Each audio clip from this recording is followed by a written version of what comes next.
कमळे, अगं आता तुझ्या आयुष्यात एवढा भारी दिवस आलाय, तुझं आयुष्य आता चांगल्या वळणावर आलंय. ते तिला सोडून आणि तुझं हे काय चाललंय कमळे? असं तोंड पाडून घुमाग्यात का फिरत बसलीस?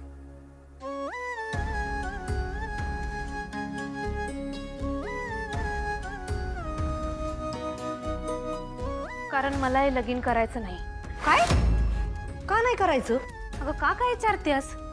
अगं चुकीचं आहे हे सगळं. यात काय चुकीचं आहे? आता प्रत्येक पोरीला कधी ना कधी लग्न करायलाच लागतंय. न कमळे, त्यात तुझं लगीन ऋषी सरांसारख्या पोरासंग होतंय तर ऋषीच संपला.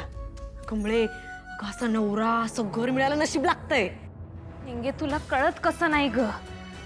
हे नशीब माझं नाही तर अन्नपूर्णा आजींच्या मोठ्या नातीचं आहे. काय बी, मला ते काय कळत नाही. मला नुसतं तुझं चांगलं भविष्य दिसायले. कमळे, आता तुझं कसलं भारी होणार आहे. तुला काहीच कळत नाही, तू जाऊन झोप. वय बाई, आम्हाला काय डोस काय वय, आम्हीच खुळं. बरं, तू आता काय करायचं ठरवलंस? निंगे, तेच कळ ना ग, काय करू? मधनच कुठनं हा विषय आलाय ग?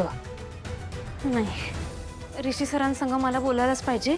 उद्याच्या उद्या कॉलेजमध्ये मी त्यांच्या संग बोलतो. त्यासनी सांगतो का तुम्ही लग्नाला नकार द्या, मला हे लगीन करायचं नाही.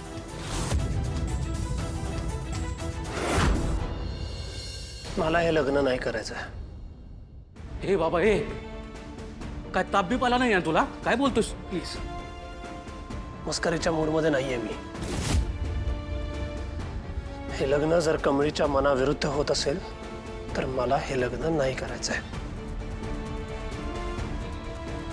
उद्या एकदा तिच्याशी कॉलेजमध्ये बोलून घेईन मी, मग बघू. अरे, स्वतः नयनतारा मॅडमनी सांगितले ना की कमळी लग्नाला तयार आहे म्हणून. मग स्वतःच्या आईवर सुद्धा तुझा विश्वास नाहीये का? माझा कमळीवर आणि तिच्या ध्येयावर जास्त विश्वास आहे साहेबा. झालं सुरू. तिच्या ध्येयापासून डिस्ट्रॅक्ट करणारी कुठलीही गोष्ट तिला नकोय आणि मलाही नकोय.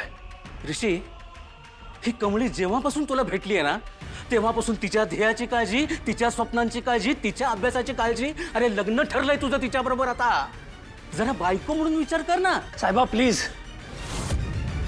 सांगितलं ना मी एकदा, तिच्याशी बोलल्याशिवाय मी काही ठरवणार नाहीये म्हणून. संपला विषय. काय करायचं या ऋषी तुझं? ऐक जरा, आधी ना तू जरा माझ्याशी बोल. नाही, खरं तर सगळं मला माहिती आहे, पण विचारतो, तू प्रेम करतोस ना कमळीवर?